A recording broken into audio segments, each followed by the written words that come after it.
paggunita ng ika-35 anibersaryo ng EDSA Revolution or EDSA People Power, hinimok ng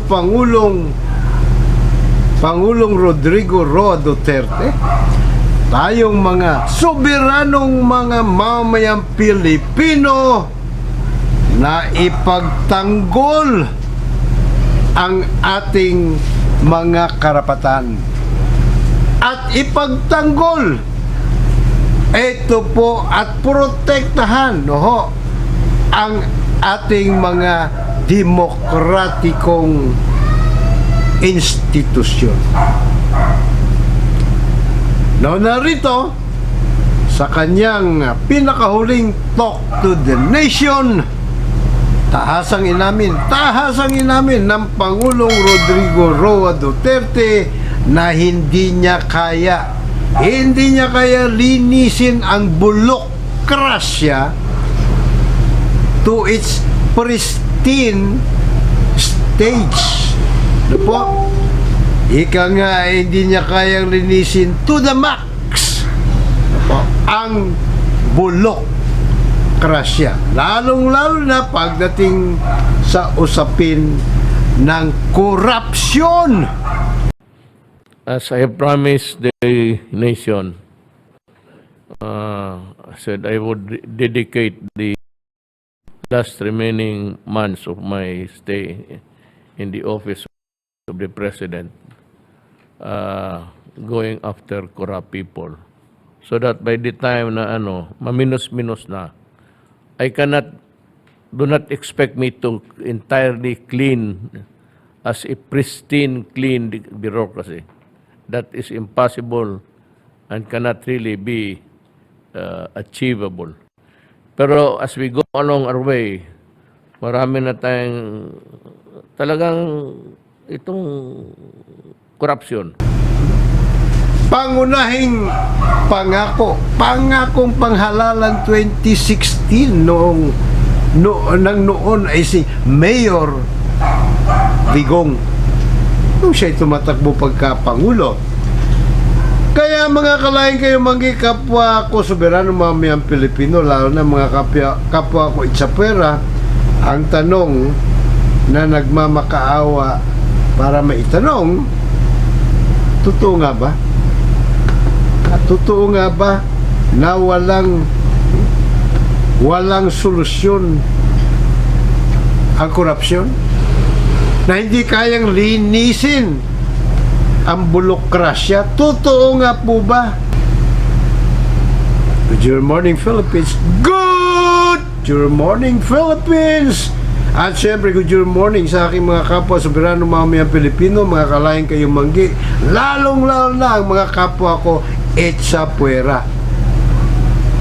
99 po, alalanin po natin, huwag po natin kaliligtaan yan, 99.9 sa kabuuan bilang nating mga soberanong mga mamayang Pilipino na di umano'y umaabot na sa 110 million ay mga itsapwera.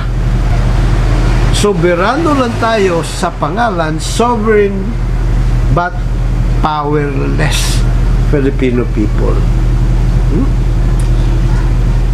Ngayon, mulit-muli po ang ating hirit sa inyo, hirit na magsama-sama tayo. Muli po tayo magkaisa. Bagaman alam ko na meron ng kumbaga people power fatigue, people power fatigue, pero wala ko tayong karapatan wala ko tayong karapatan na mapagod sa pakikibaka. Nga lang, ito pong mga nakaraan natin pakikibaka sa mahabang panahon na, almost 500 years na, ginagawa natin ang pakikibaka sa mga maling dahilan at pagsuporta sa mga maling advokasya. Siguraduhin po natin.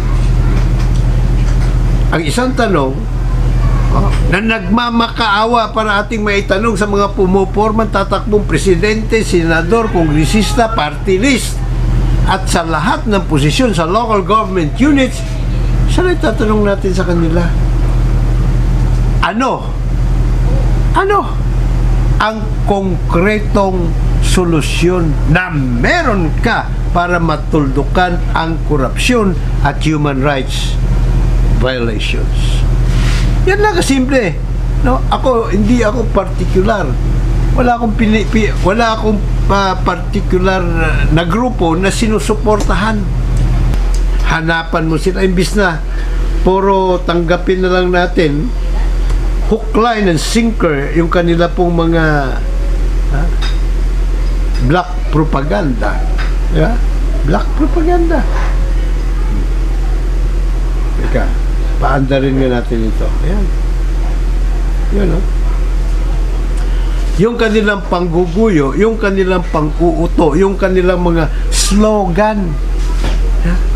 Sa halip na tanggapin natin yun, hook, line, and sinker, tanungin natin, anong konkretong solusyon mo o na meron ka para tuldukan ng korupsyon at human rights violations? Tandaan po natin, ang Pangulong Digong ay talagang, well, hindi natin masukat kung gaano kalalim ang kanyang, di ba? Sinceridad. We have no way of knowing it. Kasi alam mo naman, hindi natin mababasa utak ng sino man tao eh. Lalo na, hindi naman natin pwede arukin ang puso't damdamin ng kahit na sinong kandidato. Pero, pag tinanong natin kung anong konkretong solusyon meron ka para tuldukan ng korupsyon at human rights violations, doon natin masusukat. Di ba? Doon natin masusukat. Kasi, mawalang galang, Pangulong Digong, hindi ako naniniwala sa sinasabi ninyo na hindi kayang linisin ang bulokrasya pa, lalo na sa usapin ng korupsyon. Achievable ba? Ang paglinis ng bulokrasya? Yes! Yes, sir! Achievable. Kung hukuman trial by jury na ang uso dito sa ating bansa. Yeah? Handa din ang Pangulo na humarap sa mga mambabata sa Kongreso para pag-usapan kung paano labanan ang korupsyon. Well, eto magandang pangitain. Nag-email po ako sa email address ni Pangulong Digong upang imungkahi na kanyang sertipikahan as urgent ang amenda numero 1. Amenda numero 1, which is karapatan nating mga soberanong mga mamamayang Pilipino sa trial by jury. Imbis na isang prosecutor ang tumitimbang, kumikilatis kung may probable cause para sampahan ng kaso ang inaakusahan, inirereklamo 23 kataon ng mga grand jurors, no? Sa grand jury ang gumagawa nun randomly selected. Of course, yung mga grand juror kailangan mag-apply 18 anyos pataas, marunong bumasa at sumulat at gamit lamang ang sentido komon. Sila ang tumitimbang, kumikilatis kung may sapat. Well, hindi naman din kasi ang pag-determine ng probable cause, di ba, preponderance of evidence lang yun. Kumbaga, pag naisip mo, gamit ang sentido komon ng pangkaraniwang tao na may posibilidad na totoo itong akusasyon na to, yun na, probable cause na. Halimbawa niyan, pag sinabi ng pulis na kaya namin yan pinatay, binaril at namatay dahil nanlaban, yung punto pa lang na nanlaban, probable cause na yun. Kailangan ng litisin yun. Nanlaban nga ba? Ganun yun. Kaya naman, alam ni Secretary Guevara yan, ng DOJ. Kung kaya sinasabi niya na 50% doon sa kabuuan bilang ng mga operations ng pulis na may mga namatay ay kaduda-duda, questionable. 50% lang DOJ Secretary. Parang hindi naman yata kapanipaniwala yan. And so, ito naman mga mambabatas. Alaga ito alaga ko ito. Napadalhan sa kanilang email at sa kanilang mga Facebook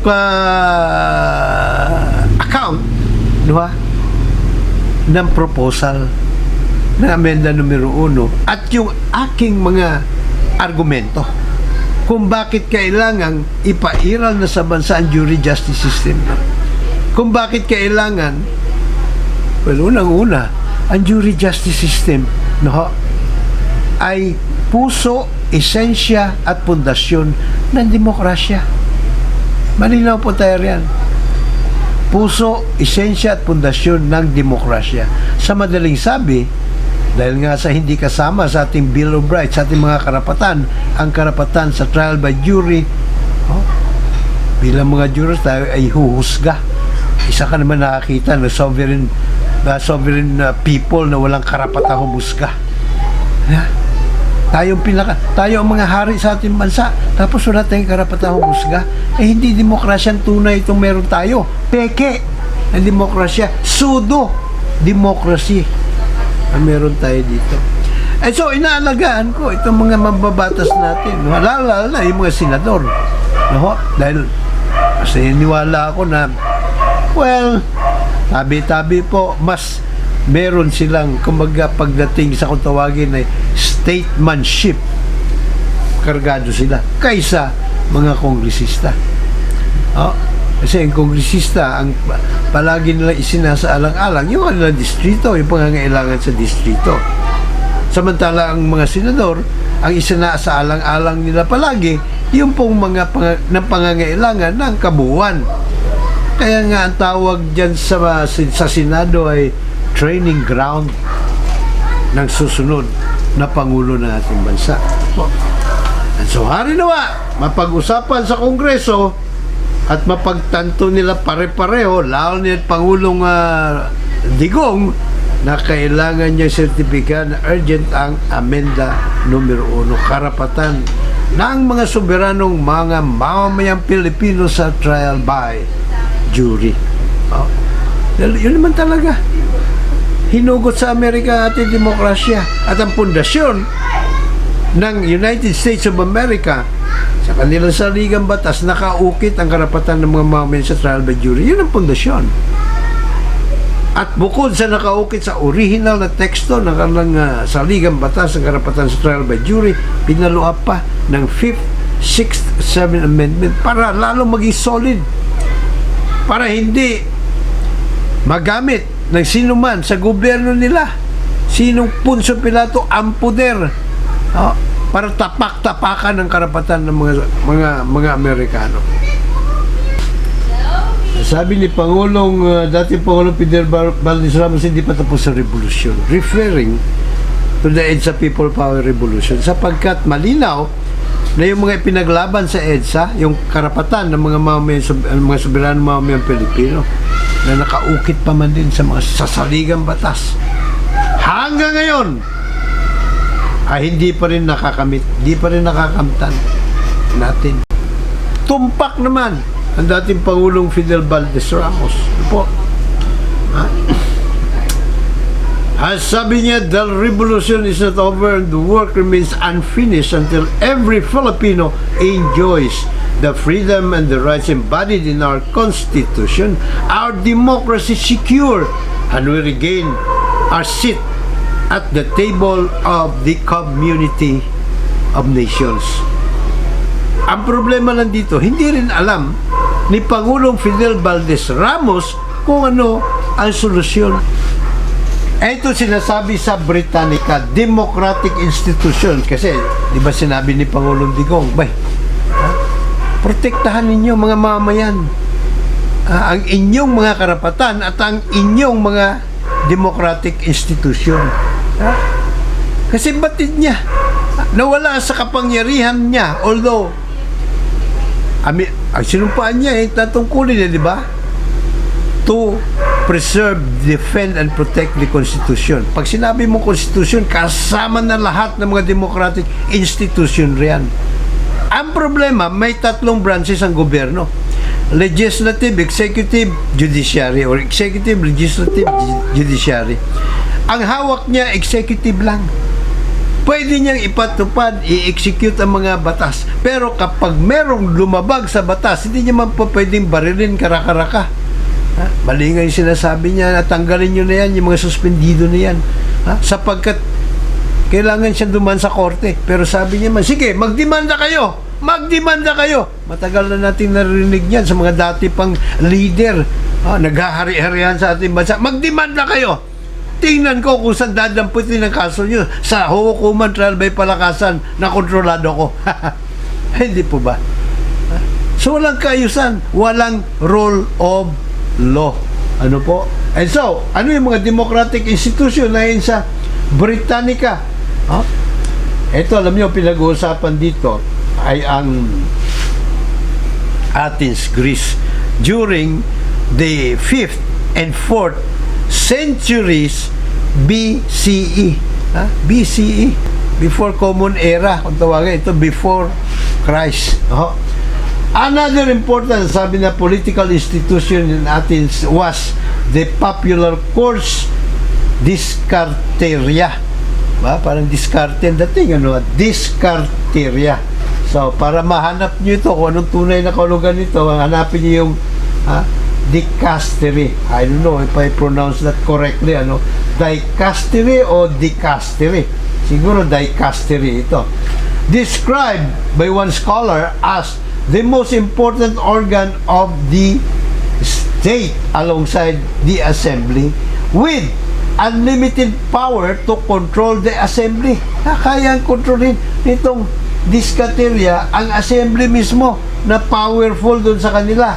Pwede niya rin kontrolin ang konseho, the council, at yung mga magistrate, yung mga hukom, at yung mga political leaders, The popular courts, the popular courts were composed of jurors chosen by a lot from a pool of citizens over 30 years of age. The pool itself was chosen annually and also by lot. Nirarapol ang mga mamamayan, makapasok ka dun sa pool ng mga jurors at doon kinukuha, nirarapol din yung huhusga sa mga kaso. Ano po? The institution, teka, di pa pala tapos to. Over 30 years of age, so mahigit 30 anyos pataas o mahigit 30 anyos ang edad mo para ka mapasama dun sa pool ng mga jurors dun sa kanilang proseso. Alright. The institution is a further illustration of the extent to which yung mga ordinaryong mga mamayan, ordinary citizens of Athens were expected to participate in the political life of a city.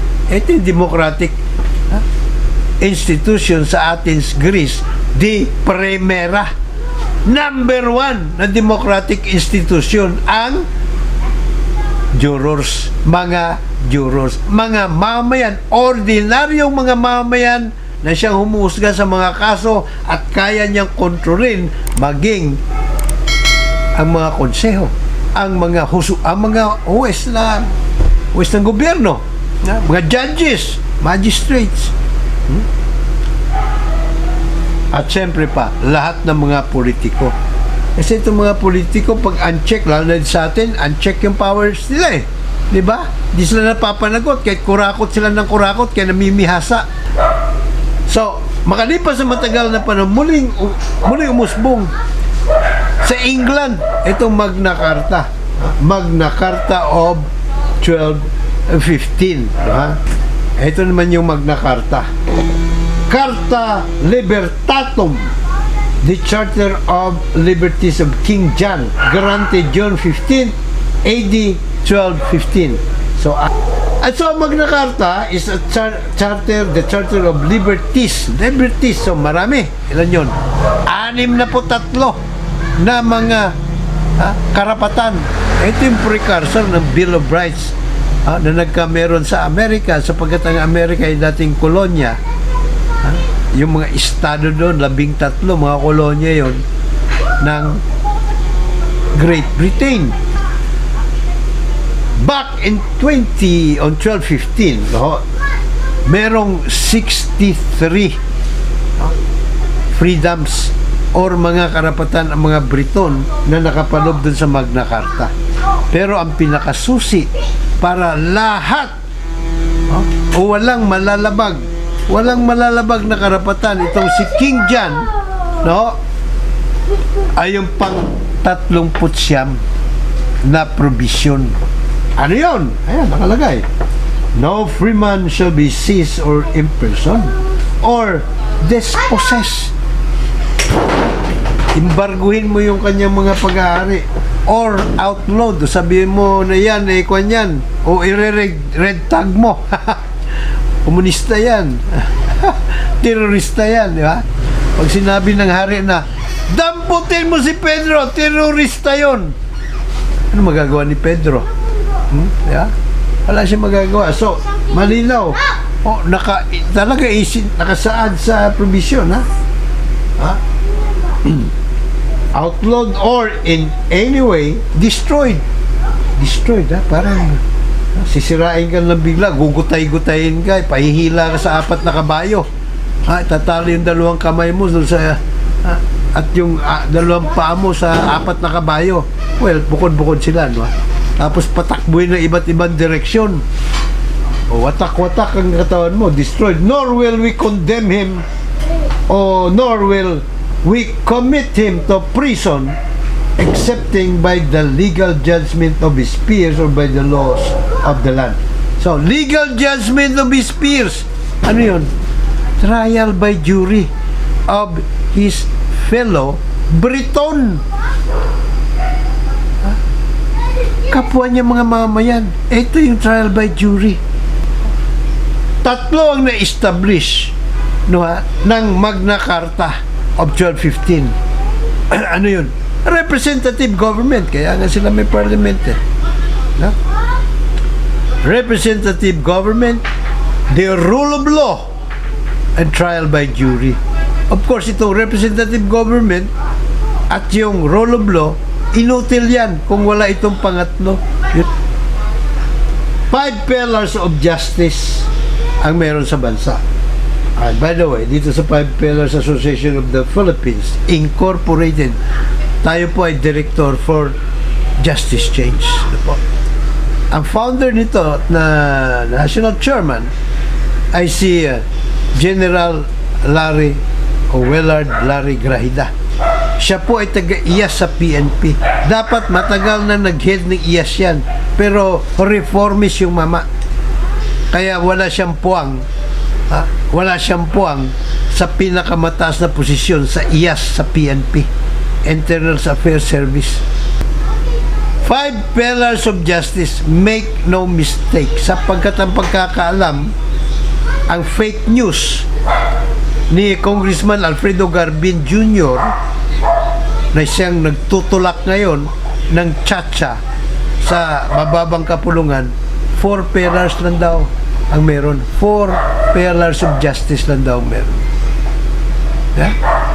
Naris niya pa yung pinakamahalagang sangkap, Ricardo, ng 5 pillars of justice, community, which is the sovereign Filipino people. Yun yung pinaka importante na ingrediente ng 5 pillars of justice, no? Kung trial by jury ang uso sa lahat ng pillars, hands-on ng mga mamayan. Community, unang-una, siyempre, community, mga mamayan yun. At lahat naman ng mga nasa gobyerno ay member ng community. Pangalawa, law enforcement. Sa law enforcement, force multiplier din ang mga mamayan. Sila ang mata, tenga, at may karapatan din sila sa citizens arrest. Yan eh. Kanya lang hindi ginagawa ng mga mamayan yan ngayon, sapagkat pag isinumbong mo yung kurakot o mga nagnanakaw sa gobyerno, sa mga ahensya ng gobyerno, yung nagsusumbong pa ang napapahamak. Nakita nyo, sino ba yung whistleblower ng fertilizer scam? Anong nangyari sa kanya? Pinatay sa loob ng kanyang bahay, sa harap ng kanyang mga anak. Unsolved ang kaso hanggang ngayon. Wala pa masyadong napapanagot sa mga nagbulsa ng fertilizer fund. No? Ano nangyari kay Otilo Dalanon na nagbulgar sa noon ay maanumalyang hindi pagbabayad ng buwis ng Dunkin Donuts? Tinanggal siya ni Kim Inares. Nabuhayan ng dugo ang mama nung pumasok yung Duterte administration dahil akala niya talagang sincero ito sa paglaban sa korupsyon. At siya nga naman ay na-reinstate, tumas pangaranggo niya eh. Pero nung kanya naman ibinulgar, yung Dole, hindi Dole, Dole Philippines, no? Ilang bilyon ang dapat bayaran, naareglo lang sa kakapiranggot. Yung Mighty, ano ba yun? Mighty Might or what? No, ha? Mighty Corporation, binulgar niya rin po yun. So, anong ginawa sa kanya ni Dulay? Sinibak siya. 6 na kaso ng libel pa isinampa laban sa kanya. Nakulong yung mama. Mabuti may nag-ambagan para siya po ay makapaglagak ng piyansa. Pagdating naman sa prosecution, grand jury ang nagdidetermine ng probable cause. Pagdating sa mga korte, trial jury ang humuhusga. Mga mamayan pa rin. Pagdating sa kulungan, isa sa mga obligasyon ng mga grand juror, inspeksyonin ng mga kulungan. Para yung mga gumagawa ng katiwalian doon, mapapanagot. Yung mga nagkikickback sa pagkain ng mga preso, yung mga nagmamaltrato sa mga preso, yung mga tinatrato mga hayop ang mga preso sapagkat yung selda na dapat ay para lang sa 30 katao, 300 ang nagsisiksikan. Yan po ay yan ay violation ng human rights. Kasi yung mga nakakulong, sila ay persons deprived of liberty lamang. Hindi sila deprived of humanity. Ay, so nakita nyo na kung jury justice system ang uso rito. Dahil sa totoo lang naman, ang ating saligang batas, kinopya sa saligang batas ng United States of America, halos lahat. Ang nakaligtaan nila kopyahin, yung karapatan ng mga soberanong Amerikano sa trial by jury. I don't know kung talagang nakaligtaan o sadya nila ipinagkait. Malamang sadya na ipinagkait sapagkat alam nila, batid nila ng mga framers ng saligang batas noong 1935 pa lang na kapag nilagay nilang karapatan, kinopya nilang karapatan ng mga Amerikano, yung dalawa na hindi una ibinigay ng mga for good reason, for good measure, the right to keep and bear arms and the right to a trial by jury, hindi sila makapagnanakaw ng libre ay hindi sila napapanagot. So mga magugulang, di ba? Ginulangan tayo. I have the right to vote. So I live in the democracy. Right? Wrong. Sabi nila wrong. So tanong, ako may karapatan bumoto. Tayo mga Pilipino may karapatan bumoto. Di ba?